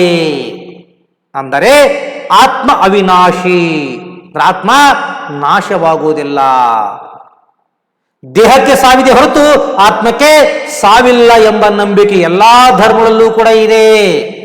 ನಮ್ಮ ದೇಹಕ್ಕೆ ಸಾವಿದೆ ಹೊರತು ಆತ್ಮಕ್ಕೆ ಸಾವಿಲ್ಲ ಎನ್ನುವಂಥ ನಂಬಿಕೆ ಇದೆಯಲ್ಲ, ಅದು ಎಲ್ಲಾ ಧರ್ಮೀಯರಲ್ಲೂ ಕೂಡ ಸಮಾನವಾಗಿ ಕಂಡು ಬರ್ತದೆ ಎನ್ನುವಂಥ ಒಂದು ಉಲ್ಲೇಖವನ್ನು ನಾವಿಲ್ಲಿ ಸ್ಪಷ್ಟಪಡಿಸಬಹುದಾಗಿದೆ. ಜಗತ್ತಿನ ಕುರಿತು ನಶ್ವರತೆಯ ನಂಬಿಕೆ, ಪುನರ್ಜನ್ಮದ ಕುರಿತ ನಂಬಿಕೆ ಹಾಗೂ ಮೋಕ್ಷದ ಕುರಿತ ನಂಬಿಕೆ ಮೊದಲಾದವುಗಳು ಎಲ್ಲ ಧರ್ಮಗಳಿಗೆ ಸಮಾನವಾಗಿವೆ. ಧಾರ್ಮಿಕ ಸಮೂಹಗಳ ಕೆಲವು ಆಚರಣೆಗಳಲ್ಲಿ ಅಲ್ಪ ಸ್ವಲ್ಪ ವ್ಯತ್ಯಾಸಗಳಿರಬಹುದಾದರೂ ಪವಿತ್ರತೆಯ ಕುರಿತಂತೆ, ಅಗೋಚರ ಶಕ್ತಿಯ ಕುರಿತಂತೆ ನಂಬಿಕೆಗಳು ಹಾಗೂ ಕರುಣೆ, ಪ್ರಾಮಾಣಿಕತೆ ಮೊದಲಾದವುಗಳು ಎಲ್ಲ ಧರ್ಮಗಳಿಗೂ ಸಮಾನವಾಗಿವೆ. ನೋಡಿಲಿ, ಆತ್ಮ ಅವಿನಾಶವಾದುದು ಅಂದ್ರೆ ಆತ್ಮಕ್ಕೆ ಸಾವಿಲ್ಲ ಅನ್ನುವಂಥ ನಂಬಿಕೆ ಎಲ್ಲ ಧರ್ಮಗಳು ಕೂಡ ಇದೆ ಅಂತ ಹೇಳ್ತೀವಿ. ಆದರೆ ಜಗತ್ತಿನ ಕುರಿತು ನಶ್ವರತೆಯ ಕುರಿತಂತೆ ನಂಬಿಕೆ ಏನಪ್ಪ, ಏನೈತೆ ಜೀವನದೊಳಗ? ನಾವೆಲ್ಲ ಪಾತ್ರಧಾರಿಗಳು. ಸೂತ್ರಧಾರೊಬ್ಬರಿದ್ದಾನೆ, ಆ ಸೂತ್ರಧಾರನ ಕೈಗೊಂಡುಳು ನಾವು. ಆತ ಹೇಗೆ ಆಟ ಆಡಿಸ್ತಾನೆ ಹಾಗೇನೋ ಆಟ ಆಡ್ತೀವಿ. ಆತ ಕಳಿಸಿದಾಗ ಈ ಭೂಮಿಗೆ ಬರ್ತೀವಿ, ಕರ್ಕೊಂಡಾಗ ಈ ಭೂಮಿ ಬಿಟ್ಟು ಹೋಗ್ತೀವಿ. ಬರುವಾಗ ಏನೂ ತರಲಿಲ್ಲ, ಹೋಗಿ ಏನೂ ಕೊಂಡೊಯ್ದಿಲ್ಲ. ನಾವೇನನ್ನೂ ಕೂಡ ಪಡ್ಕೊಂಡು ಎಲ್ಲವನ್ನೂ ಇಲ್ಲೇ ಪಡ್ಕೊಳ್ತೀವಿ, ಕಳ್ಕೊಂಡು ಎಲ್ಲವನ್ನೂ ಇಲ್ಲೇ ಕಳ್ಕೊಂಡು ಹೋಗ್ತೀವಿ. ಅಂದ್ರ ಇದು ನಶ್ವರತೆಯ ಕುರಿತು ನಂಬಿಕೆ. ನಮ್ಮ ಕೈಯಾಗೇನಿಲ್ಲ, ಎಲ್ಲವೂ ಕೂಡ ಅಗೋಚರ ಶಕ್ತಿ ಕೈಯಲ್ಲಿದೆ ಅನ್ನುವಂಥ ಏನು ನಂಬಿಕೆ ಇದೆಯಲ್ಲ, ಅಷ್ಟೇ ಅಲ್ಲ, ಪುನರ್ಜನ್ಮದ ಕುರಿತ ನಂಬಿಕೆ. ಪ್ರತಿಯೊಬ್ಬ ವ್ಯಕ್ತಿಯು ಕೂಡ ಪುನರ್ಜನ್ಮವನ್ನು ತಾಳುತ್ತಾನಂತ ನಂಬಿಕೆ ಇದೆ. ಆ ಎಲ್ಲಾ ಧರ್ಮಗಳೂ ಕೂಡ ಪುನರ್ಜನ್ಮದ ಬಗ್ಗೆ. ನಾವು ಈ ಕಾಲದಲ್ಲಿ, ಈ ಜೀವಿತದ ಅವಧಿಯಲ್ಲಿ ಒಳ್ಳೆಯ ಕಾರ್ಯವನ್ನ, ಒಳ್ಳೆಯ ಕೆಲಸವನ್ನ ನಾವು ಮಾಡಿದರ, ಒಳ್ಳೆಯ ರೀತಿಯಾಗಿರ್ತಕ್ಕಂಥ ಜೀವನ ಕ್ರಮವನ್ನು ಅನುಸರಿಸಿದರ ಪುಣ್ಯ ಲಭ್ಯವಾಗುತ್ತಾ? ಪುಣ್ಯ ಲಭ್ಯವಾದರೆ ಮುಂದಿನ ಜನ್ಮದಲ್ಲಿ ಮತ್ತೆ ನಾವು ಮನುಷ್ಯರಾಗಿ, ಮಾನವರಾಗಿ ಜನ್ಮವನ್ನು ತಾಳುತ್ತೇವೆ. ಕೆಟ್ಟ ಕಾರ್ಯವನ್ನ, ಕೆಟ್ಟ ಕೆಲಸವನ್ನ, ಕೆಟ್ಟದ್ದನ್ನು ನಾವು ಮಾಡಿದ್ರೆ ಯಾವುದೋ ಪ್ರಾಣಿಯೋ, ಪಕ್ಷಿಯೋ, ಕಾಗಿಯೋ, ನಾಯಿಯೋ, ನರಿಯಾಗಿಯೋ, ಹಂದಿಯಾಗಿಯೋ ಜನ್ಮ ತಾಳುತ್ತೇವೆ. ಆ ಪಾಪ, ಪುಣ್ಯ, ಸ್ವರ್ಗದ, ನರಕದ ಕಲ್ಪನೆಗಳನ್ನು ನಮ್ಮ ಕಣ್ಣ ಮುಂದೆ ತರುವುದರ ಮೂಲಕ ಪುನರ್ಜನ್ಮ ಹೊಂದಿದೆ ಅನ್ನುವಂಥ ನಂಬಿಕೆ ಇದೆಯಲ್ಲ, ಅದು ಎಲ್ಲಾ ಧರ್ಮದಲ್ಲೂ ಕೂಡ ಕಂಡು ಬರ್ತದೆ. ಮೋಕ್ಷದ ಕುರಿತು ನಂಬಿಕೆ, ಮೋಕ್ಷದ ಸದ್ಗತಿ, ಜನನ ಮರಣಗಳ ಚಕ್ರಗಳಿಂದ ಬಿಡುಗಡೆಯನ್ನು ಹೊಂದುವುದರಿಂದ ಅರ್ಥ.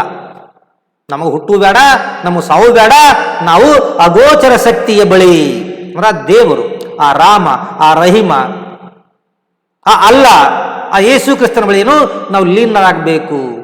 ನಾವು ಕೂಡ ಏನು ದೈವತ್ವವನ್ನು ಪಡ್ಕೊಳ್ಳಬೇಕು. ಹಾಗಾದ್ರೆ ಇಲ್ಲಿ ನಾವು ಏನ್ ಮಾಡಬೇಕು? ಒಳ್ಳೆಯ ರೀತಿಯಾಗಿರ್ತಕ್ಕಂಥ ಜೀವನವನ್ನು ನಾವು ರೂಢಿಸಿಕೊಳ್ಬೇಕು. ಅಂದ್ರೆ ಸದ್ಗತಿಯನ್ನ, ಮೋಕ್ಷವನ್ನು ಪಡ್ಕೊಳ್ಬೇಕು, ನಿರ್ವಾಣವನ್ನು ಹೊಂದಬೇಕಾದ್ರೆ ಒಳ್ಳೆ ಮಾರ್ಗದಲ್ಲಿ ಒಳ್ಳೆಯ ರೀತಿಯಾಗಿರ್ತಕ್ಕಂಥ ಜೀವನವನ್ನು ಅನುಸರಿಸಿದ್ರೆ ನಾವು ಮೋಕ್ಷವನ್ನು ಪಡ್ಕೊಳ್ಳುತ್ತೇವೆ. ಇಲ್ಲಿ ಜಗತ್ತಿನ ನಶ್ವರತೆಯ ನಂಬಿಕೆ, ಪುನರ್ಜನ್ಮದ ಕುರಿತ ನಂಬಿಕೆ, ಮೋಕ್ಷದ ಕುರಿತಂತೆ ಇರುವಂತ ನಂಬಿಕೆಗಳು ಎಲ್ಲಾ ಧರ್ಮಗಳಲ್ಲಿ ಸಮಾನವಾಗಿವೆ. ಏನೋ ಒಂದಿಷ್ಟು ಧಾರ್ಮಿಕ ಸಮೂಹಗಳಲ್ಲಿ ಕೆಲವೊಂದಿಷ್ಟು ಆಚರಣೆಗಳಲ್ಲಿ ಅಲ್ಪ ಸ್ವಲ್ಪ ವ್ಯತ್ಯಾಸಗಳಿರಬಹುದು. ಆ ಗೋಚರ ಶಕ್ತಿಯನ್ನು ನಾವು ಆರಾಧಿಸುವ, ಅಗೋಚರ ಶಕ್ತಿಯನ್ನ ಸಂತೃಪ್ತಿಗೊಳಿಸುವ ನಿಟ್ಟಿನೊಳಗ ನಾವು ಆಚರಿಸುವಂತ ಆಚರಣೆಗಳಲ್ಲಿ ಪೂಜೆ, ಪುನಸ್ಕಾರ, ಪ್ರಾರ್ಥನೆ, ನಮೋಜು ಮೊದಲಾದವುಗಳಲ್ಲಿ ಒಂದಿಷ್ಟು ಅಲ್ಪ ಸ್ವಲ್ಪ ವ್ಯತ್ಯಾಸಗಳಿರಬಹುದಾದರೂ ಕೂಡ ಪವಿತ್ರತೆಯ ಕುರಿತಂತೆ, ಪವಿತ್ರ ಅಪವಿತ್ರ ಎನ್ನುವಂತಹ ಭಾವನೆಯ ಕುರಿತಂತೆ ಎಲ್ಲಾ ಧರ್ಮಗಳಲ್ಲೂ ಕೂಡ ಸಮಾನವಾದ ಒಂದು ನಂಬಿಕೆ ಇದೆ. ಅಗೋಚರ ಶಕ್ತಿಯ ಕುರಿತಂತೆ, ಅಗೋಚರ ಶಕ್ತಿ ಹೊಂದಿದೆ, ಅದು ನಮ್ಮಿಂತಲೂ ಬಲಿಷ್ಠವಾದುದು. ನಮ್ಮನ್ನ ಆವರಿಸಿರುವಂತಹ ಈ ನಿಸರ್ಗವನ್ನ ನಿರ್ದೇಶಿಸುವ, ನಿಯಂತ್ರಿಸುವಂತ ಶಕ್ತಿ ಏನಿದೆ, ಆ ಶಕ್ತಿಯೇ ಅತಿಮಾನುಷ ಶಕ್ತಿ. ಅದು ಅಗೋಚರವಾದುದು, ಕಣ್ಣಿಗೆ ಕಾಣೋದಿಲ್ಲ ಎನ್ನುವಂತ ನಂಬಿಕೆ ಕುರಿತಂತೆ.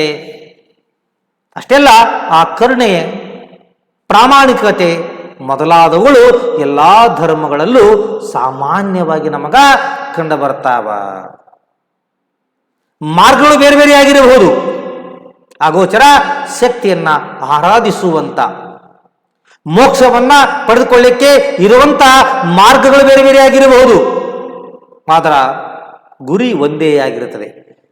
ದೇವರೊಬ್ಬ, ನಾಮ ಹಲವು ಅನ್ನುವಂಥ ವಿಚಾರಧಾರಿಯನ್ನು ಅನೇಕ ಭಕ್ತಿ ಪಂಥದ ನೇತಾರರು ಉಲ್ಲೇಖಿಸಿದ್ದನ್ನು ನಾವಿಲ್ಲಿ ಸ್ಮರಿಸಿಕೊಳ್ಳೋದಾದ್ರೆ ಎಲ್ಲ ಧರ್ಮಗಳಲ್ಲೂ ಆ ಜಗತ್ತಿನ ನಶ್ವರತೆ ಕುರಿತಂತೆ, ಪುನರ್ಜನ್ಮದ ಕುರಿತಂತೆ, ಅಗೋಚರ ಶಕ್ತಿಯ ಕುರಿತಂತೆ, ಪಾಪ ಪುಣ್ಯದ ಕುರಿತಂತೆ, ಕರುಣೆಯ ಕುರಿತಂತೆ ಮೊದಲಾದವುಗಳ ಕುರಿತಂತೆ ಸಮಾನವಾಗಿರ್ತಕ್ಕಂಥ ಅಂಶಗಳನ್ನ ನಾವು ಗುರುತಿಸಬಹುದಾಗಿದೆ ವಿದ್ಯಾರ್ಥಿಗಳೇ. ಅಂತೆಯೇ ಭಾರತದಲ್ಲಿ ಕಂಡುಬರುವ ಏಕತೆಯು ಧಾರ್ಮಿಕ ಸ್ವರೂಪದ್ದಾಗಿದೆ ಎಂದು ಎಂ.ಎನ್. ಶ್ರೀನಿವಾಸ್ ರವರು ಅಭಿಪ್ರಾಯಪಡುತ್ತಾರೆ. ಭಾರತದಲ್ಲಿ ವಿವಿಧ ಜನರು ಬೇರೆ ಬೇರೆ ದೇವಾನುದೇವತೆಗಳನ್ನ ಆರಾಧಿಸಬಹುದಾದರೂ ಧಾರ್ಮಿಕ ಗ್ರಂಥಗಳಾದ ವೇದಗಳು, ಬ್ರಾಹ್ಮಣಕಗಳು, ಪುರಾಣಗಳು ಮತ್ತು ಮಹಾಕಾವ್ಯಗಳು ಮೊದಲಾದವುಗಳು ಒಂದು ಧಾರ್ಮಿಕ ಸಮಾಜವಾಗಿ ಅವರನ್ನ ಹತ್ತಿರಕ್ಕೆ ತರುತ್ತದಲ್ಲದೆ ಅವುಗಳು ತಮ್ಮ ದೇಶವು ತುಂಬ ಪವಿತ್ರವಾದುದು ಎಂಬ ಭಾವನೆಯನ್ನ ಕೂಡ ಮೂಡಿಸುತ್ತವೆ. ನೋಡಿಲಿ, ನಮ್ಮ ಧಾರ್ಮಿಕ ಏಕತೆಗೆ ಸಂಬಂಧಪಟ್ಟಂತೆ ಶ್ರೇಷ್ಠ ಸಾಮಾಜಿಕ ಚಿಂತಕ ಮತ್ತು ಭಾರತೀಯ ಸಮಾಜಶಾಸ್ತ್ರಜ್ಞನಾಗಿರ್ತಕ್ಕಂಥ ಡಾಕ್ಟರ್ ಎಂ.ಎನ್. ಶ್ರೀನಿವಾಸರು ಒಂದು ಅಭಿಪ್ರಾಯ ಪಡ್ತಾರೆ. ಭಾರತದಲ್ಲಿ ಕಂಡುಬರುವಂಥ ಏಕತೆಯು ಧಾರ್ಮಿಕ ಸ್ವರೂಪದ್ದಾಗಿದೆ. ಇವತ್ತೇ ನಾವು ಏಕತೆ ಅಂತೀವಲ್ಲ, ಆ ಏಕತೆ ಇದೆಯಲ್ಲ ಅದು ಧಾರ್ಮಿಕ ಸ್ವರೂಪದ್ದಾಗಿದೆ ಅಂತ ಅಭಿಪ್ರಾಯ ಪಡುತ್ತಾರೆ. ಭಾರತದಲ್ಲಿ ವಿವಿಧ ಜನರು ಬೇರೆ ಬೇರೆ ದೇವಾನುದೇವತೆಗಳನ್ನು ಆರಾಧಿಸಬಹುದಾದರೂ ಕೂಡ ಇವತ್ತು ನಾವು ಅಗೋಚರ ಶಕ್ತಿ ಬಗ್ಗೆ ನಂಬಿಕೆ ಹೊಂದಿದ್ದೇವೆ. ಅಗೋಚರ ಶಕ್ತಿಯನ್ನು ಸಂತೃಪ್ತಿಗೊಳಿಸುವ ಸಲುವಾಗಿ, ಅಗೋಚರ ಶಕ್ತಿಯೊಂದಿಗೆ ಹೊಂದಾಣಿಕೆ ಮಾಡಿಕೊಳ್ಳುವ ಸಲುವಾಗಿ ಅದಕ್ಕೆ ಹಲವು ರೀತಿಯಲ್ಲಿ ರೂಪವನ್ನು ಕೊಟ್ಟು ಗುಡಿಗುಂಡಾರಗಳನ್ನು ಕಟ್ಟಿಸಿ, ಮಸೀದಿಗಳನ್ನು, ಚರ್ಚ್ಗಳನ್ನ ಕಟ್ಟಿಸಿ ಅವುಗಳಲ್ಲಿ ಪ್ರತಿಮೆಗಳನ್ನು ಇಟ್ಟು, ಇಸ್ಲಾಂ ಬಾಂಧವರಿಗೆ ಮಸೀದಿ ಇದೆ, ಅಲ್ಲಿ ಯಾವುದೇ ರೀತಿಯಾಗಿರ್ತಕ್ಕಂಥ ಅಗೋಚರ ಶಕ್ತಿ ಒಂದು ರೂಪ ಇಲ್ಲ, ನಿರ್ಗುಣ ನಿರಾಕಾರವಾದ ರೀತಿಯಲ್ಲಿ ಅವರು ನಮೋಜನ ಮಾಡ್ತಾರೆ. ಅದರಲ್ಲಿ ಆ ಗುಡಿಗುಂಡಾರಗಳನ್ನು, ದೇವಸ್ಥಾನಗಳನ್ನು, ಚರ್ಚನ್ನು ನಿರ್ಮಿಸಿ ತಮ್ಮ ಅಗೋಚರ ಶಕ್ತಿಗೆ ಒಂದು ರೂಪವನ್ನು ಕೊಟ್ಟು ಆರಾಧಿಸುವಂಥ ಪ್ರಯತ್ನವನ್ನು ನಾವು ಕಾಣ್ತೇವೆ. ಆ ರೀತಿ ಆರಾಧಿಸಬಹುದಾದರೂ ಕೂಡ ಧಾರ್ಮಿಕ ಗ್ರಂಥಗಳಾಗಿರ್ತಕ್ಕಂಥದ್ದು ಹಿಂದೂ ಧರ್ಮೀಯರಿಗೆ ಧಾರ್ಮಿಕ ಗ್ರಂಥಗಳಿರ್ತಕ್ಕಂಥ ವೇದಗಳು, ಬ್ರಾಹ್ಮಣಕಗಳು, ಪುರಾಣಗಳು ಹಾಗೂ ಮಹಾಕಾವ್ಯಗಳು ಒಂದು ಧಾರ್ಮಿಕ ಸಮಾಜವಾಗಿ ಅವರನ್ನ ಹತ್ತಿರಕ್ಕೆ ತರ್ತದೆ, ಅವರನ್ನ ಒಗ್ಗೂಡಿಸ್ತದೆ. ಅಷ್ಟೇ ಅಲ್ಲಂತ ಧಾರ್ಮಿಕ ಗ್ರಂಥಗಳು ನಮ್ಮ ದೇಶ, ನಮ್ಮ ಸಮಾಜ ತುಂಬ ಪವಿತ್ರವಾದುದು ಎಂಬ ಭಾವನೆಯನ್ನೂ ಕೂಡ ಮೂಡಿಸುತ್ತದೆ ಎಂದು ಸ್ಪಷ್ಟಪಡಿಸಬಹುದಾಗಿದೆ.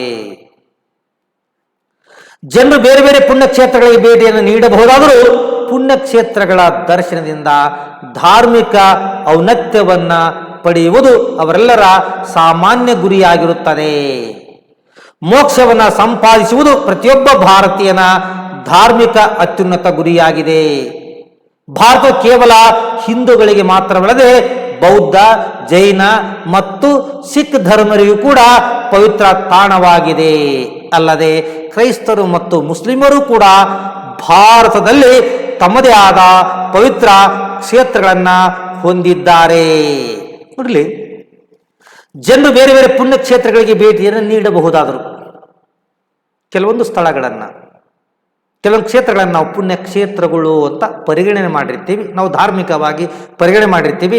ಅಂತ ಪವಿತ್ರ ಕ್ಷೇತ್ರಗಳಿಗೆ ಭೇಟಿ ನೀಡಬಹುದಾದರೂ ಪುಣ್ಯಕ್ಷೇತ್ರಗಳ ದರ್ಶನದಿಂದ ಧಾರ್ಮಿಕ ಔನ್ನತ್ಯವನ್ನ ಪಡೆಯುವುದು ಅವರೆಲ್ಲರ ಸಾಮಾನ್ಯ ಗುರಿಯಾಗಿರುತ್ತದೆ.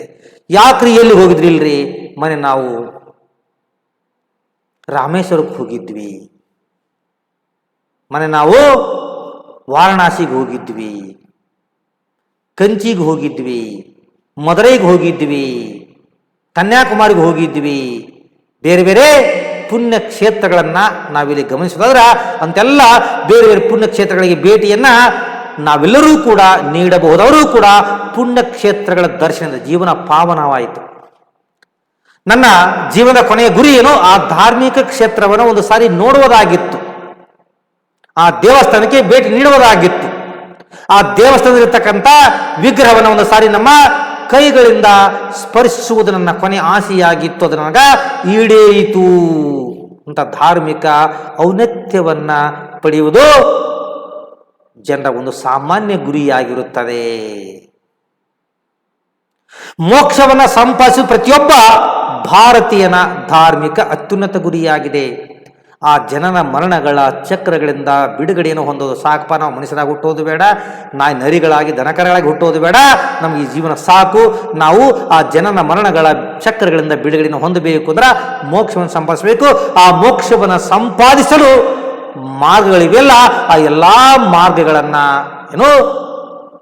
ಅನುಸರಿಸುವಂತ ಪ್ರತಿಯೊಬ್ಬ ಭಾರತೀಯರ ಧಾರ್ಮಿಕ ಒಂದು ಅತ್ಯುನ್ನತ ಗುರಿಯಾಗಿರುತ್ತದೆ. ಭಾರತ ಕೇವಲ ಹಿಂದೂಗಳಿಗೆ ಮಾತ್ರವಲ್ಲದೆ ಬೌದ್ಧ, ಜೈನ ಮತ್ತು ಸಿಖ್ ಧರ್ಮೀಯರಿಗೂ ಕೂಡ ಒಂದು ಪವಿತ್ರ ತಾಣವಾಗಿದೆ. ಬೋಧಗಯ ಅಂತ ಹೇಳ್ತೀವಿ, ಅದು ಬುದ್ಧರಿಗೆ. ಅಮೃತಸರ ಅಂತ ಹೇಳ್ತೀವಿ, ಅದು ಸಿಖ್ಖರಿಗೆ ಪವಿತ್ರ ತಾಣಗಳಾಗಿವೆ. ಅದೇ ರೀತಿಯಾಗಿ ಕ್ರೈಸ್ತ ಮತ್ತು ಇಸ್ಲಾಮರು ಕೂಡ ಭಾರತದಲ್ಲಿ ತಮ್ಮದಾಗಿರ್ತಕ್ಕಂಥ ಪವಿತ್ರ ಕ್ಷೇತ್ರಗಳನ್ನು ಅವರು ಹೊಂದಿದ್ದಾರೆ. ನಾವಿಲ್ಲಿ ಉಲ್ಲೇಖಿಸಬಹುದಾಗಿದೆ ವಿದ್ಯಾರ್ಥಿಗಳೇ. 4, ಸಾಂಸ್ಕೃತಿಕ ಏಕತೆ. ಭಾರತದಲ್ಲಿ ವಿಭಿನ್ನ ಸಾಂಸ್ಕೃತಿಕ ಅಂಶಗಳ ಮಧ್ಯೆ ಒಂದೇ ರೀತಿಯ ಸಂಸ್ಕೃತಿಯನ್ನ ಅಥವಾ ಸಂಸ್ಕೃತಿಯನ್ನು ಹೊಂದಿದ ಜನ ಸಮೂಹದಲ್ಲಿ ನಾವೆಲ್ಲ ಒಂದೇ ರೀತಿಯ ಸಂಸ್ಕೃತಿ ಹೊಂದಿದ ಜನ ಸಮೂಹ ಎನ್ನುವ ಭಾವನೆಯನ್ನ ಸಾಂಸ್ಕೃತಿಕ ಐಕ್ಯತೆ ಎನ್ನಲಾಗುತ್ತದೆ.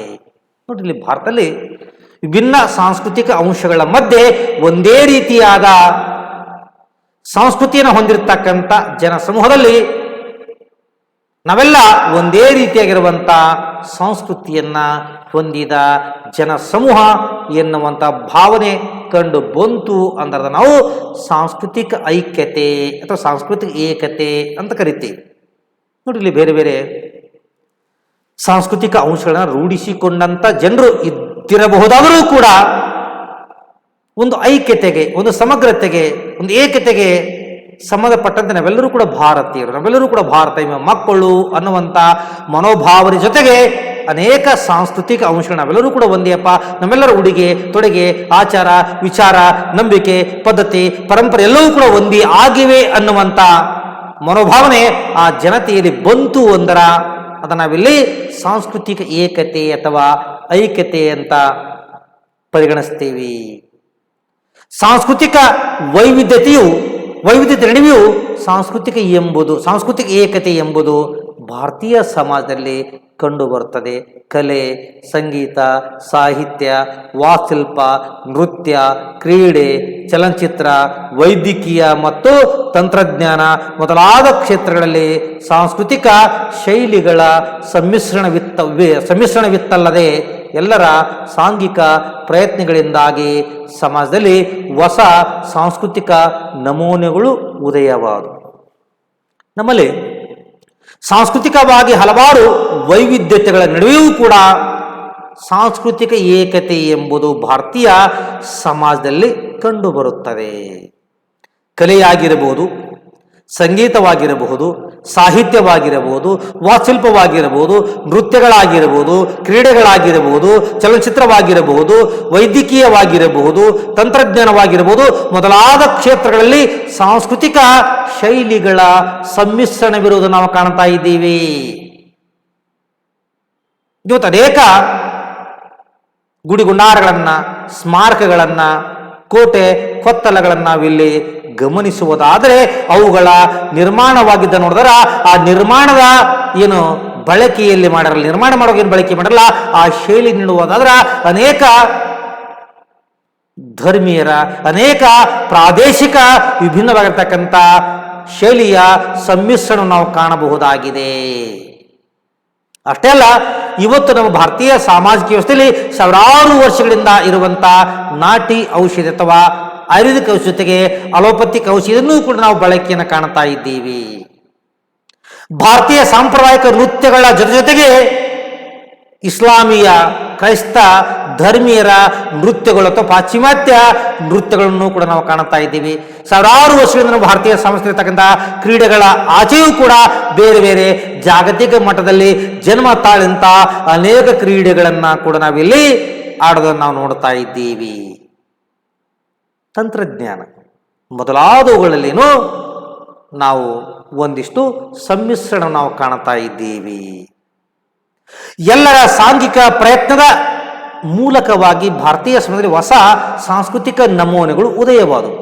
ಬೇರೆ ಬೇರೆ ಕಾಲಘಟ್ಟಗಳಲ್ಲಿ ವಲಸಿಗರಾಗಿ, ಆಕ್ರಮಣಕಾರರಾಗಿ, ವ್ಯಾಪಾರಕ್ಕಾಗಿ ಬಂದಂಥ ಅನೇಕ ಪ್ರಾಂತೀಯ, ಅನೇಕ ಪ್ರಾದೇಶದ, ಅನೇಕ ಧಾರ್ಮಿಕ ಹಿನ್ನೆಲೆ ಉಳ್ಳಂಥ ಜನರು ಬಂದು ನೆಲೆಸಿದರು. ಅಷ್ಟೇ ಅಲ್ಲ, ನಮ್ಮದು ಭಾರತೀಯ ಸಂಸ್ಕೃತಿ ಮತ್ತು ಪರಂಪರೆ ಜಗತ್ತಿನಲ್ಲಿ ಅದ್ವಿತೀಯವೆಂದು ಕರೆಸಿಕೊಳ್ಳಲಿಕ್ಕೆ ಅನೇಕ ಜನಾಂಗೀಯ, ಅನೇಕ ಧರ್ಮೀಯರ ಒಂದು ಸಂಘಟಿತ ಪ್ರಯತ್ನದ ಫಲವಾಗಿ ನಮ್ಮ ಭಾರತೀಯ ಸಾಮಾಜಿಕ ವ್ಯವಸ್ಥೆಯಲ್ಲಿ ಹೊಸ ನಮೂನೆಯ ಸಂಸ್ಕೃತಿಗಳು ಉದಯವಾಗಲಿಕ್ಕೆ ಆರಂಭವಾದವು ಅಂತ ನಾವಿಲ್ಲಿ ಸ್ಪಷ್ಟಪಡಿಸಬಹುದಾಗಿದೆ.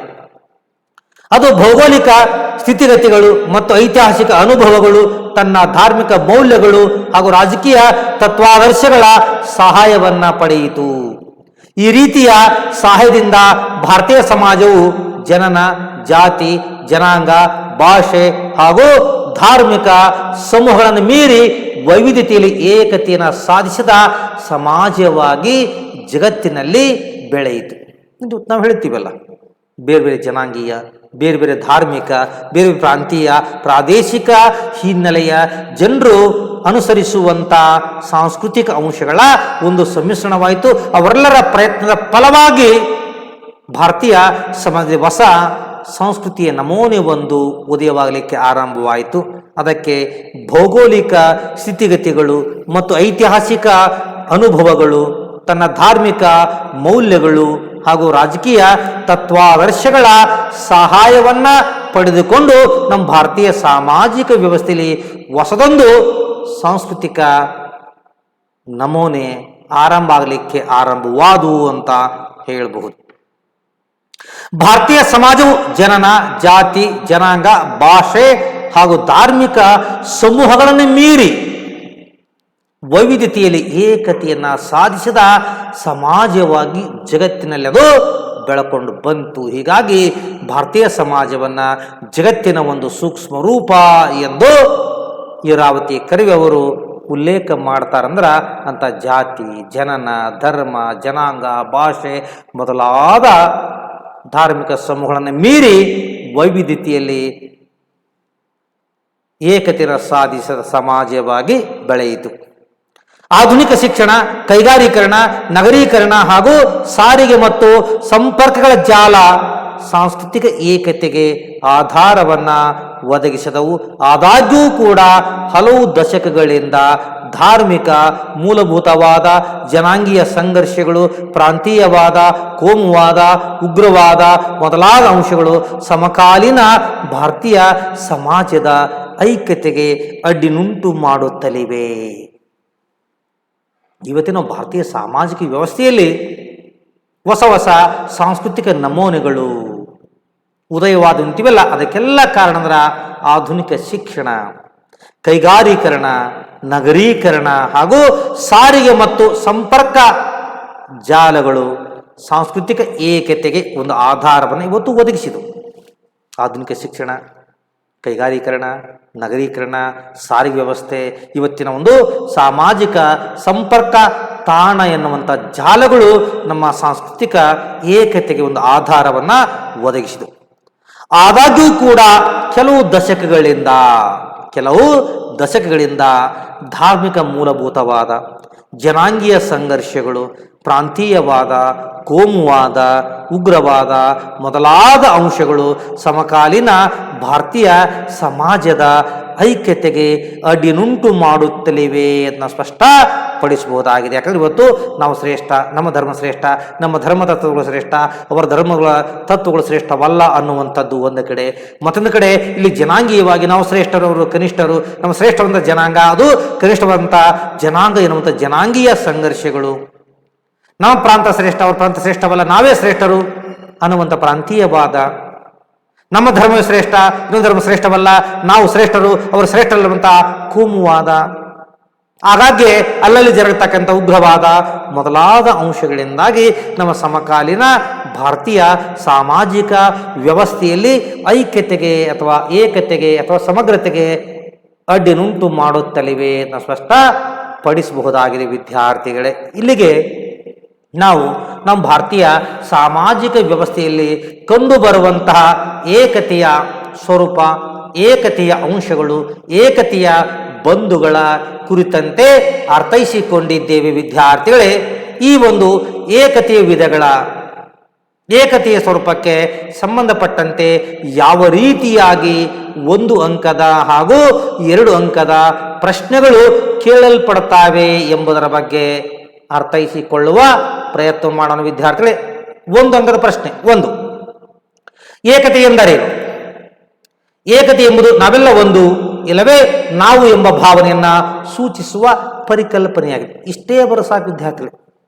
1 ಅಂಕದ ಪ್ರಶ್ನೆ ಏನಾದ್ರು ಕೂಡ ಏಕತೆ ಎಂದರಂತ ಬಂತು ಅಂದ್ರ ಏಕತೆ ಎಂಬುದು ನಾವೆಲ್ಲ ಒಂದು, ಇಲ್ಲವೇ ನಾವು ಎಂಬ ಭಾವನೆಯನ್ನ ಸೂಚಿಸುವ ಪರಿಕಲ್ಪನೆಯಾಗಿ ಇಷ್ಟೇ ಬರೆದ ಸಾಕು ವಿದ್ಯಾರ್ಥಿಗಳೇ.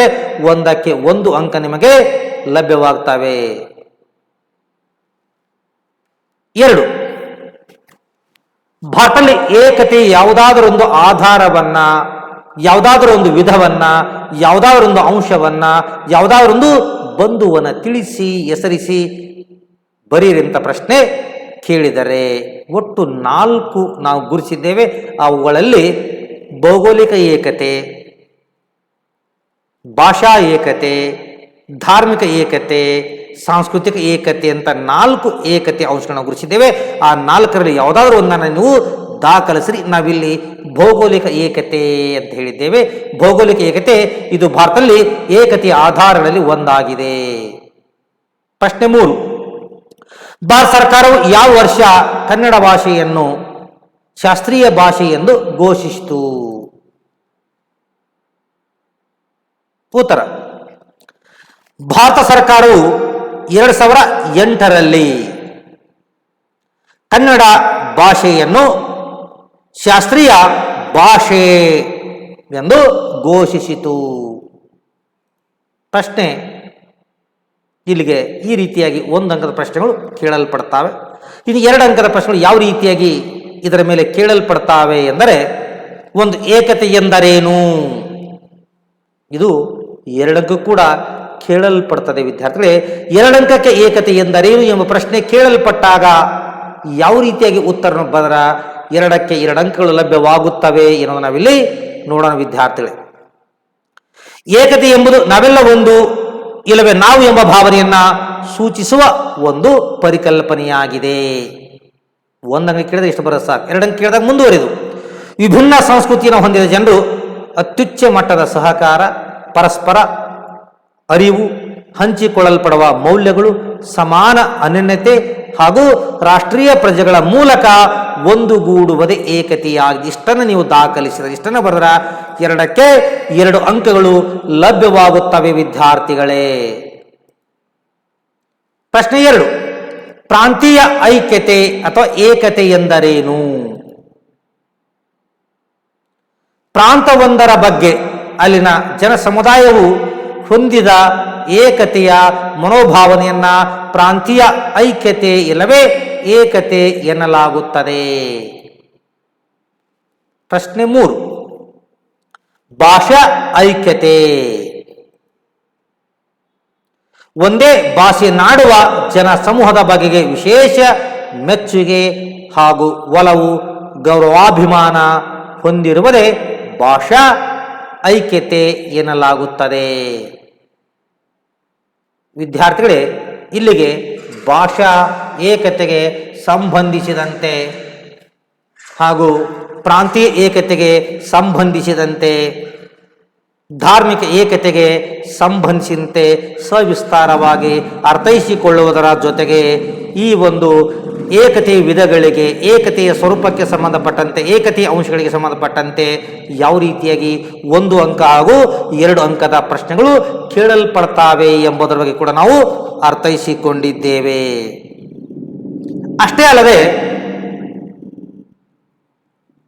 ಭಾರತೀಯ ಸಮಾಜದಲ್ಲಿ ಕಂಡುಬರುವಂತಹ ವೈವಿಧ್ಯತೆಯ ಕುರಿತಂತೆ 5 ಅಂಕದ ಪ್ರಶ್ನೆ, 10 ಅಂಕದ ಪ್ರಶ್ನೆಗಳು ಕೂಡ ಕೇಳಲ್ಪಡ್ತಾವೆ. ಹೇಗೆ? ಭಾರತೀಯ ವೈವಿಧ್ಯತೆಯ ವಿಧಗಳನ್ನು ಸಂಕ್ಷಿಪ್ತವಾಗಿ ವಿವರಿಸಿರಿ ಎನ್ನುವಂತ 5 ಅಂಕದ ಪ್ರಶ್ನೆ. ಭಾರತೀಯ ಸಮಾಜದಲ್ಲಿ ಕಂಡುಬರುವಂತ ವೈವಿಧ್ಯತೆಯ ಸ್ವರೂಪವನ್ನ ಸಂಕ್ಷಿಪ್ತವಾಗಿ ವಿವರಿಸಿರಿ ಅಂತ ಈಗಾಗಲೇ ಸಾಕಷ್ಟು ಸಾರಿ 5 ಅಂಕದ ಪ್ರಶ್ನೆಗಳಿಗೆ ಆ ಪ್ರಶ್ನೆ ಕೇಳಲ್ಪಟ್ಟಿದೆ. ಅಷ್ಟೇ ಅಲ್ಲದೆ ವೈವಿಧ್ಯತೆಗೆ ಸಂಬಂಧಪಟ್ಟಂತೆ 10 ಅಂಕದ ಪ್ರಶ್ನೆಯೂ ಕೂಡ ಸಾಕಷ್ಟು ಸಾರಿ ಕೇಳಲ್ಪಟ್ಟಿದೆ. ಅದು ಹೇಗೆ ಕೇಳಲ್ಪಟ್ಟಿದೆ ಎಂದರೆ, ವೈವಿಧ್ಯತೆ ಎಂದರೇನು ಹಾಗೂ ಕೇಳಬಹುದು. ವೈವಿಧ್ಯತೆಯನ್ನು ವ್ಯಾಖ್ಯಾನಿಸಿ ಭಾರತೀಯ ಸಮಾಜದಲ್ಲಿ ಕಂಡುಬರುವ ವೈವಿಧ್ಯತೆಯ ವಿಧಗಳನ್ನ ಇಲ್ಲವೇ ವೈವಿಧ್ಯತೆಯ ಸ್ವರೂಪವನ್ನ ವಿವರಿಸಿರಿ ಅಂತ 10 ಅಂಕದ ಪ್ರಶ್ನೆಗಳು ಕೂಡ ಈಗಾಗಲೇ ಸಾಕಷ್ಟು ಸಾರಿ ವಾರ್ಷಿಕ ಮತ್ತು ಪೂರಕ ಪರೀಕ್ಷೆಗೆ ಕೇಳಲ್ಪಟ್ಟಿವೆ ವಿದ್ಯಾರ್ಥಿಗಳೇ. ಇನ್ನು ಏಕತೆಯ ಅಂಶಕ್ಕೆ, ಏಕತೆಯ ವಿಧಗಳಿಗೆ, ಏಕತೆಯ ಸ್ವರೂಪಕ್ಕೆ ಸಂಬಂಧಪಟ್ಟಂತೆ ಯಾವ ರೀತಿಯಾಗಿ 5 ಅಂಕದ ಪ್ರಶ್ನೆ. ಭಾರತದಲ್ಲಿ ಕಂಡುಬರುವ ಏಕತೆಯ ಸ್ವರೂಪವನ್ನ ಸಂಕ್ಷಿಪ್ತವಾಗಿ ವಿವರಿಸಿರಿ. 5 ಅಂಕದ ಪ್ರಶ್ನೆ ಹೀಗೆ. 10 ಅಂಕದ ಪ್ರಶ್ನೆ, ಏಕತೆ ಎಂದರೇನು ಅಥವಾ ಏಕತೆಯನ್ನು ವ್ಯಾಖ್ಯಾನಿಸಿ ಭಾರತದಲ್ಲಿ ಕಂಡುಬರುವ ಏಕತೆಯ ವಿಧಗಳನ್ನ ಇಲ್ಲವೇ ಸ್ವರೂಪವನ್ನ ವಿವರಿಸಿರಿ ಅಂತ 10 ಅಂಕದ ಪ್ರಶ್ನೆಗಳು ಈಗಾಗಲೇ ಸಾಕಷ್ಟು ಸಾರಿ ಕೇಳಲ್ಪಟ್ಟಿದೆ. ವಿದ್ಯಾರ್ಥಿಗಳೇ, ನಾವು ಇಲ್ಲಿಗೆ ಈ ಅವಧಿಯನ್ನ ಮುಕ್ತಾಯಗೊಳಿಸೋಣ. ಮುಂದಿನ ಅವಧಿಯಲ್ಲಿ ನಾವು ಬೇರೆ ವಿಷಯವನ್ನ ಆಯ್ಕೆ ಮಾಡಿಕೊಂಡು ಚರ್ಚೆ ಮಾಡೋಣ ವಿದ್ಯಾರ್ಥಿಗಳೇ.